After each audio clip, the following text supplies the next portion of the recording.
Okay, John, sleep part 2. Are you ready? I am so ready. Okay. We're doing the habits of sleep. Habits of sleep. All right. Tell me what your habit is. So, just to give you guys perspective, we're obviously talking about how to build systems for a stress-free life. We talked about some of the physiological impacts of sleep in the last episode. We talked about cortisol, how it increases when you don't get enough sleep. That is one of the main hormones for stress. We need to decrease that. Getting enough sleep is going to be super effective. Having good regular sleep at the same exact time for the same exact amount of time is going to be super important for your stress. I mean, everything, your happiness levels, your energy levels, your feeling of control of your life. If you don't get enough sleep, you're screwed. So I used to be very bad at sleeping. Like when I was in high school, I'd fall asleep at 12 a.m., have to get up at 6 a.m. for school. I'd get my, 6 to sometimes 5, sometimes 4 hours of sleep, fall asleep in class, forget every question, every test.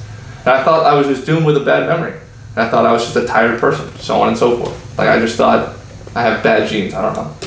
And it turns out, no, it's just my really bad habits when it comes to sleep. So when did you sort of make changes, and how did you do that?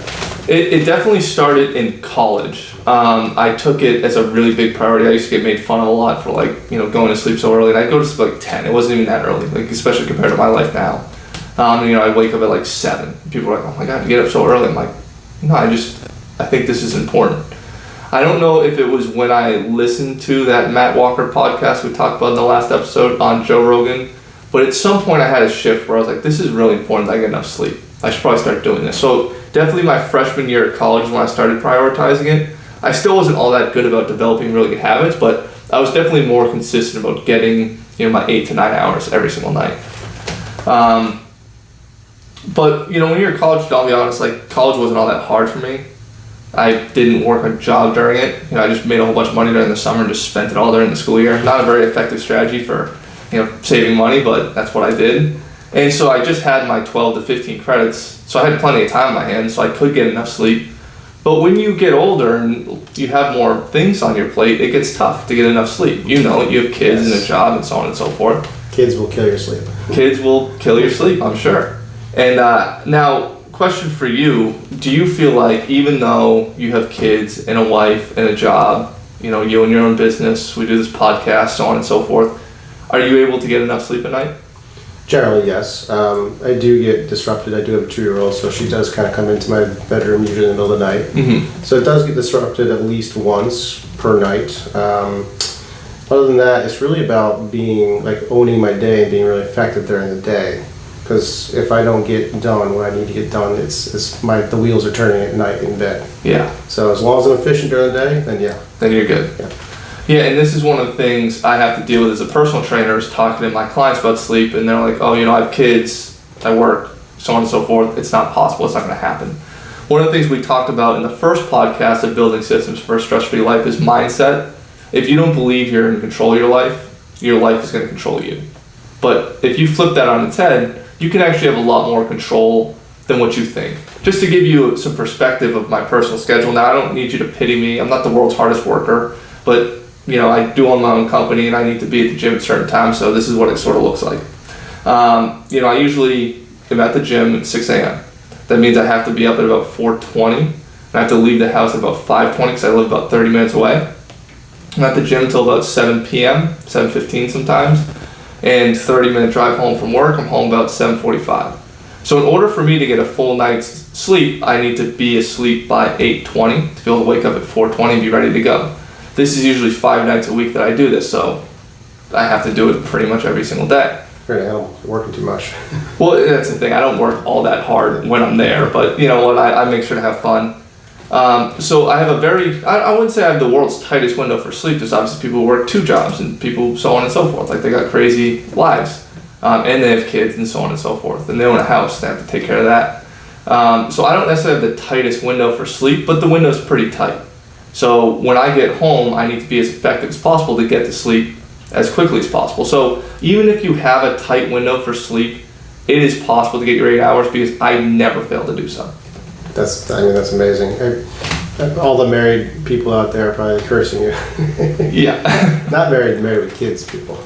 Well, and that's the thing too. It's like when I do have like a steady girlfriend, sometimes it gets a little tough because they want to hang out, so on and so forth. But the older I've gotten, the more I've developed really good habits around sleep, the more I've been like, no, this is a priority. We can't stay up till 1 a.m. watching this movie. I gotta be in bed. Yeah. All right, so let's go into the nuts and bolts. So what types of strategies do you employ? So let's talk about going to sleep in the first place, right? You know, you get home late, you got 45 minutes to get into bed and be asleep. Not just get into bed, but you got 45 minutes to be asleep. What do? Well, one of the things we talked about was the temperature, and this was one of the things we didn't talk about yet, but was in the last blog. You mentioned something about temperature. Yeah, it's gotta be cold. Your core temperature has to come down about your body core temperature has to come down about 2 to 3 degrees. So that means setting the thermostat down like 65. So it's a lot colder than most people think. Yeah, and this is one of the things when you get home and you had that thermostat at 71, 72, because it's comfortable, like moving around temperature. When you get home, you got to start turning it down right as you get there because it needs to be at that temperature for when you go to sleep. Yeah, I actually have a Google Nest thermostat, so you can set, you can basically have like a slow descent to 65. It's perfect. Yeah, and one of mine, I just have the normal thermostat, so if you guys are out there and you're like me, you just click it down right as you get home for more. Yeah. Now, I've been sleeping at about 69, which is clearly too warm. But sleeping at a cool temperature, make sure you get those deep wave sleep cycles. Absolutely. There is another workaround too, because especially with couples, like I sleep kind of hot, my wife sleeps a little colder. You can get what's called chili pad. Have you heard of these? I have not. It's like a mattress pad that circulates water underneath or through the pad, and you can change the temperature in that. So you could have 2 different temperatures. I can sleep on a colder temperature than my wife. So that's a little bit of a hack. That even just seems like a good thing for people to buy if they can't put their temperature down too low because they're worried about their electric bill. Yeah, exactly. So here's the other deal. When you have decided you're going to get enough sleep, it needs to be an unwavering priority. So when you get home and you only have 45 minutes to get into bed and be asleep, everything needs to go off. Your work emails need to get sent, you're going to do it tomorrow. Your significant other wants to watch a movie, sorry, I can't, I got work the next day. You need to wind down before bed, do it quicker. And I'm going to teach you a little bit about the systems I use because I feel like I've gotten pretty effective at building a routine to get to sleep and make that wind down as tight as possible. To be quite honest, I can get home from work and driving in my car and be asleep within 30 minutes if I'm quick enough. That's pretty good. So the first thing you need to do, obviously you get home, you eat, whatever, get that out of the way as soon as possible. But the next thing you need to do is turn off the lights. So bright LED bulbs are going to increase some hormones in your brain. They're going to keep you awake. So the first thing you need to do is get the lights off, light some candles. Now, a lot of people, what do? They sit, okay, I'm going to sit down and relax. I'm going to listen to John. I'm going to go read a book, whatever. But the next thing they do before they go to bed is they go to the bathroom, they brush their teeth, wash their face, so on and so forth. Well, the lights in your bathroom are some of the brightest lights you have in your entire house. So all of a sudden you flick on those lights, you get all shine with the lights, those hormones increase, you try to go to bed, and you're like, wait, hold on, I just followed all the rules, I can't go to sleep now. You need to take your face washing, teeth brushing, flossing, whatever routine, make that before the next part of it, which is your quote-unquote wind down period. So you go, do your face washing, so on and so forth, turn off those lights, get all the lights in the house off, and instead of grabbing your phone, watching some TV, watching some Netflix, grabbing your tablet, maybe watching a YouTube video, take all the screens, turn them off, and grab a book.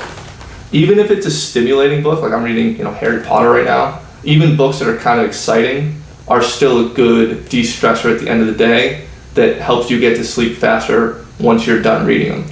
One of the key reasons why that is, I talked about the LED lights.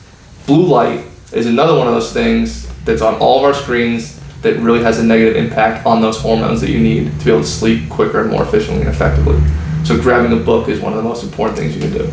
Yeah, I know that there's a lot of like blue light blockers now, like glasses you can get on the market so to kind of work around that. But I think the better habit would be put your cell phone in a different room, get your old school alarm clock, because that temptation to start scrolling through your phone can be strong for a lot of people. Yes, it absolutely is, and that's one of the things. So I personally, with my phone, at least 30 minutes before I go to bed, my phone is in my bedroom. I'm in the living room. My phone's in my bedroom on its charger, ready to go, and I don't touch it. I don't go near it from that 30 minutes from when I'm in the living room to when I go to bed. Yeah. And here's one of the nice things too is, obviously when you're reading a book, you might have to turn on a light in order to read it. Now, I have a Kindle e-reader, which I highly suggest everybody gets because you can have the little light turned on it, and you don't have to have an external light. You can have just a couple candles going. It's a little more calming, and that dimmer light is a little more effective. You can, if you don't want an e-reader, you really like your library, is use incandescent bulbs in that lamp that's next to your table, next to your recliner, that will be your source of light for when you go to read. So getting away from those bright LED bulbs is going to be super, super important. Mm-hmm. Yep. I mean, this ties into evolution, right? We evolved to be falling asleep in the evening by a campfire, probably, right? Yep. As soon as the sun goes down, melatonin starts being secreted, and that's what stimulates the sleep cycle. And then when the sun comes up, that signal's cut off. So basically, at night, as the melatonin starts to kick in, when you walk in the bathroom, turn on the light, you're basically disrupting that whole cycle. Yep. Yeah. Yeah, and it's good that you brought that up because everything I do is actually tied to how we evolved to do all this. These are not, I didn't make up these habits because I was like, oh, this worked, that worked, this worked. One of the things you can do, it's not something I do personally, but you can actually play the sound of a campfire and it will increase your deep sleep waves. Research has actually shown that to be true. That's interesting. I did not know that. Yeah. So, just another little life hack. Not something I do personally, but something you could try if you're still struggling after all these things. So, okay, you're in the living room, reading your book, you're getting tired, getting a little drowsy, you're like, okay, everything's starting to work, I'm just going to finish the reading in my bed. No, don't do that. Bad idea. Bad idea. So this was in your blog, it's something did Matt Walker talk about this as well? Yes. The Pavlov dog sort of situation? Yeah, he didn't say that specifically, but basically how the brain is so highly associative that your bed should be just for sleep. It shouldn't be a place to relax or watch TV. And in fact, if you're having difficulty falling asleep in your bed, you should get up and go to a different room or a different bed if you have a spare bedroom, because then you'll start to tie in your mind, my bed is a place I don't sleep well. Yep. Yeah, and it's an important thing, and you might think we're crazy here, but if we look at, I don't know what the guy's his first name is, but this guy Pavlov, he had a dog, I'm sure we've all heard the story. He rang a bell every time he fed the dog, and then soon enough, after a few weeks of time, he rang the bell, didn't feed the dog. What did the dog start to do? He started salivating. Yeah. So if a dog can salivate to the sound of a bell, we can fall asleep quickly if we associate our bed properly with what it's supposed to be used for. That's interesting. So when I was in grad school, we all do presentations, and this guy Dustin did a presentation on this type of stuff, and he gave us all a bunch of candy. Yeah. And he's like, periodically through the presentation, I'm going to ring a bell, and then you have to eat a piece of candy. So this is within an hour lecture basically. So he rang the bell maybe 10 times, and every time had a Skittle or something like that. Yeah. And then when we were out of Skittles, he rang it again. And he's like, did you guys salivate? And we're like, oh my God, totally. Yeah. So it happens pretty fast. That was in the course of literally 1 hour. 1 hour. Yeah. So yeah, unfortunately you can't take Harry Potter to bed with you, but you're going to be able to fall asleep really, really quickly. Now here's the thing is, sure, building this bedtime routine is great. It's really effective, but the waking routine is also just as important. Because the waking routine is going to set your going to bed routine, right? We want to try to associate as many things as possible to getting a good night's sleep, such as unmaking your bed before you go to bed. Even that simple, slow process of unmaking your bed is really important, but guess what? You had to make your bed in order to get there. Another thing that's really important, not something I'm super disciplined about, but I should be, is stretching before you go to bed. Especially if you were reading kind of an intense book, doing some stretches by some candlelight in your room, right next to your bed, and those slow patterns can be really relaxing, can also sort of set the mood for a good night's sleep as well. Yeah, in fact, I tell all my patients to do, because I give them homework like soft tissue work, maybe foam rolling or using like a lacrosse ball on your calf or something like that. So a lot of that soft tissue work will basically stimulate your parasympathetic nervous system, which is the calm down system. So it's great to do that soft tissue stuff. If you have homework like that for me, do that in the evening. It's a great way to just, sort of turn off the system. And if we talk about things that incur stress on our life, pain is one of those things. Mobilizing your joints before you go to bed is just one of those practices you can get into to get out of some more pain, decrease stress even further in your whole life. Yeah, and so the flip side is we're so good as a society at revving up, right? Like having a bunch of caffeine, having some bang energy drinks, getting excited before a hockey game, so on and so forth. Or it's go to work, be stressed out, go on my lunch break, go work out, get fired up and go back to work, and we're great at go, and not so to turn it off. Yep. And that's one of the things we should probably mention again in this episode is when it comes to building good habits for sleep, put down the alcohol, put down the drugs, put down the cup of coffee. They're not going to help you. Even if you think you fall asleep faster after, a little bit of weed, after a little bit of drink, it's not, like you said, it's like hitting yourself over the head with a baseball bat. Basically, yeah. It turns out being knocked out in a cage fight isn't quite the same as getting a good night's sleep. Not even close. Now, here's one of the things, like I said, on the flip side that we have to be thinking about is the waking routine. Because the waking routine, we want as much regularity in our sleep as possible. And the more regular we can make it, the more consistent we can be, the more we can associate certain times with being asleep. But also, we've all experienced, either jet lag or that type of system or daylight savings time where you lose or gain an hour of sleep on one end of the spectrum at night or in the morning. You try to go to sleep that next night and it's not at the same time and it's impossible to fall asleep, or it's impossible to wake up at the time you need to wake up, right? We've all had that experience. So building a good waking routine is absolutely part of this whole process. Yeah, it's something I used to be really, really bad at. I used to lay in bed, I used to have my phone right next to me, as most people do, charging on the thing, and it's also my alarm. And the alarm would go off and I just grab the phone, bring it over, and I'm not a big snooze guy, so I didn't click snooze a bunch of time, but I would just sit there, open up Instagram, and just scroll for 15, 20 minutes, 30 minutes, whatever it was. Then all of a sudden, I need to get ready for work. I was supposed to be up at 5:30, now it's 5:50. I'm like, oh my God.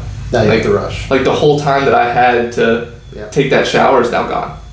So a lot of the times, especially when I was very not disciplined about this, I wouldn't take a shower before work, I'd wear a hat. Oh, that explains things. Get out of here. But I would just rush to get out the door, and that was a huge cause of stress to be in the car, like, God, John, you're such an idiot, why would you do this again? You did it last night, you said you weren't going to do it. Just another cause of stress, having just a bad waking routine.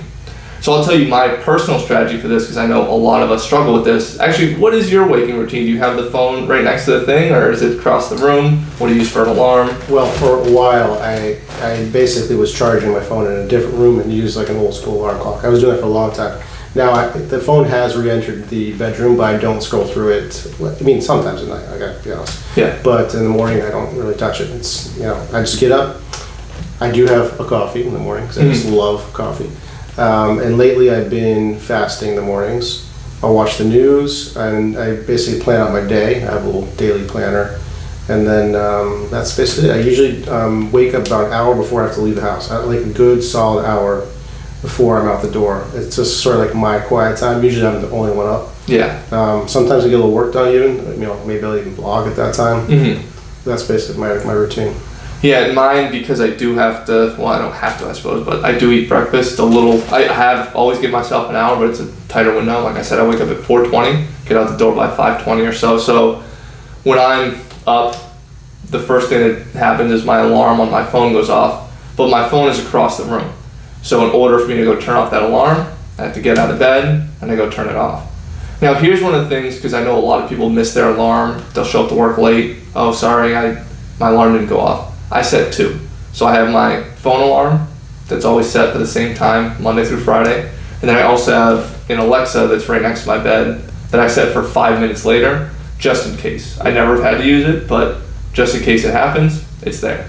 So if you need to get another little life hack for making sure you get up at the right time, because you are one of those people who tend to sleep in, set 2 alarms. Pretty simple. No excuses. No excuses. So the alarm goes off, I get up, get out of bed. And then the first thing I do after I turn off the alarm is I make my bed. because I'm not getting back in it, so I need to sort of shut that as a possibility. But also at the same time, it also sets my sleep routine because I unmake my bed in order to go to sleep. Sort of gets the whole mood right and associates my bed with sleep. And also the other thing that happens when you make your bed every single morning is, let's say it's a Saturday and you have nothing going on, or better yet, a Sunday, you have nothing happening. At least you made your bed. Let's say you weren't productive at all. So you did nothing. You just sat on the couch and watched Netflix. At least you made your bed. At least you did something you could look at and be at least a little bit proud of. My wife will like that, because I do not make my bed. Well, honestly, because she's usually in it when I leave the house, but even on weekends I don't make my bed. When it just comes to building systems for a stress-free life, we want as little clutter, whether that be like physical clutter, material clutter. We don't want to have to do chores, we don't have to clean things. So if you just build little habits, you're always making sure everything's in order. There's less chaos, there's less stress. Having a made bed in my personal life has made me significantly less stressed. It's also made me feel better about myself. I feel like I have a little more self-respect. I feel like that about the kitchen. I can't stand a dirty kitchen. Yeah. So that's actually part of my morning routine. If there's anything in the sink, I'm washing that. Mm-hmm. I like a nice, clean sink. Yeah, I like that. So the next thing I do, right as I get up in the morning, is I get myself clean. Go take a shower, go brush my teeth, shave, so on and so forth. And I also have built I'm not going to tell you my bathroom routine, because everybody's going to be different based on their needs. Obviously, you're a girl, you don't need to shave your face, but you might need to shave your legs or something. Do you floss? I do floss. There you go. But usually that's a nightly thing, or middle of the day after I've had some food. But I do my whole grooming routine. I've given myself plenty of time to do it because I haven't been spending my time laying in bed scrolling through my phone. And this is important too when it comes to decreasing stress, because we're so focused on our external appearance. We're so focused on how other people see us. So if we have a really good, efficient routine to look consistent every single day, we've just decreased a lot of the stress we have, right? Oh, I must have something in my teeth. I didn't brush my teeth this morning. Oh, my hair's a mess. I didn't get to do it right the way I wanted to. Oh, I didn't put my makeup on, so on and so forth. Mm-hmm. But if you have a good, consistent routine, you're good to go. Yeah. I love it. This is all good stuff. I'm going to start making the bed just for you. Thank you. Thank you. My wife thanks you. One thing too that's changed for me is prioritizing. So I used to, if I had a bad night's sleep, I was still like, okay, I still have to go to the gym, I still have to work out. My decision making behind this changed. So if I, say I come home from work, because I get home usually around 2, if I had a bad night's sleep and I want to work out, now I'm going to sleep rather than work out. That's my new decision making. Yes. I just think there's more to be gained from that than a sort of half-assed workout. Yes, I could not agree more.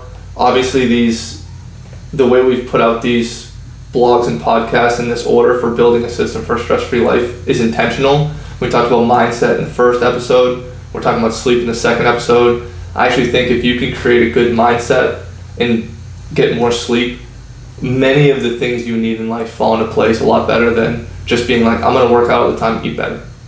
Well, it's really hard to do those things if you're not getting enough sleep and your mindset sucks. Yeah, I think it's important to point out that these things that we're talking about are like ideals. It's not really a destination, it's more of a direction, right? I couldn't agree more. Right, so I don't do all of these things all the time. Like I mentioned, I drink coffee in the morning and I sometimes have my phone in the bed, sometimes. But it's something in the back of my mind I'm thinking about. And the more I can do it, the better my next day is. Mm-hmm. You ever hear that expression, like a baseball pitcher's follow through changes their wind up? I kind of think of it like that. If you set yourself up right, everything's going to flow nicely. Yes, I completely agree. I would say my failure rate for these things when it comes to sleep is probably about 10%. But at the moment I am, a single guy, so I don't have anybody else to sort of worry about screwing up that system. So my failure rate's pretty good. Yours might be more. But I also talked about 10 different habits you need to build in order to get a good night's sleep. Each and every single one of these individual habits either took me months or years to develop. So don't think you can listen to this podcast, know exactly what to do if you liked all of it, and then implement it the next day and not get incredibly frustrated. Don't think it's impossible. It took me the order of 7 years to get all of this down, and I still said my failure rate's 10%. And to be quite honest, the scrolling Instagram on my phone thing, I actually have a habit track where I just write it on my little whiteboard how many days I've been doing that, making sure I don't do that. I'm only at 80 days. So I've only broken that habit in the past few months. So each of these things is going to take you months or years to be able to do and do consistently and do at a very low failure rate. So expect to get frustrated, expect to feel small after trying to do this, but it's going to be worth it. As long as it takes you, it's going to be worth it. Yeah, I would even say like maybe pick one or two of the habits, try to incorporate them, and then slowly add in more and more. Absolutely. It's like a golf swing, right? If you try to change too many things at once, it's all going to fall apart. Yeah, don't bite off one that you can chew. Exactly. I will say I created an app. It's called Dynamic Mobility, and in it, it's a free. Oh, shameless plug. Yeah, well, no, I have all my patients download it. It's free. There's a health tracker in there, and you can track your pain levels and your sleep quality. So I like seeing that over time, so you can start to see the relationship between pain and lack of sleep. That was one of the things I had that was sort of making sleep really important to me. Was I had it's actually a good app. It's called Sleep Cycle, which was a good sleep tracking app if you don't have like a fitness watch. But the problem was you had to have your phone right next to you, and that was like the alarm would go off, and then it would, I'm rushing to get out the door because I'm scrolling through Instagram again. So there you go. Unfortunately, I couldn't do the sleep tracking app, but I'll try your. Yeah, it's real simple. It's a 0 to 10 slider. You just kind of rate what your sleep is. Same thing with pain. And there's a couple other health tracker items in there as well, like hydration. But yeah, usually if you track over time, you're going to start to see a trend develop. There you go. Yeah. I'll have to check that out. And so you have a lot of habits in here. Where can people find your blog on this? So the blog is on motusnaples.com/blog. They're all going to be right there. And they're all under the title Stress Free Life, Part 1, Part 2, so on and so forth. Good. So it's a lot of great info. Anything else we want to add? I think that's it. All right, John. Great to talk to you as always. We'll see you next week. See you next week.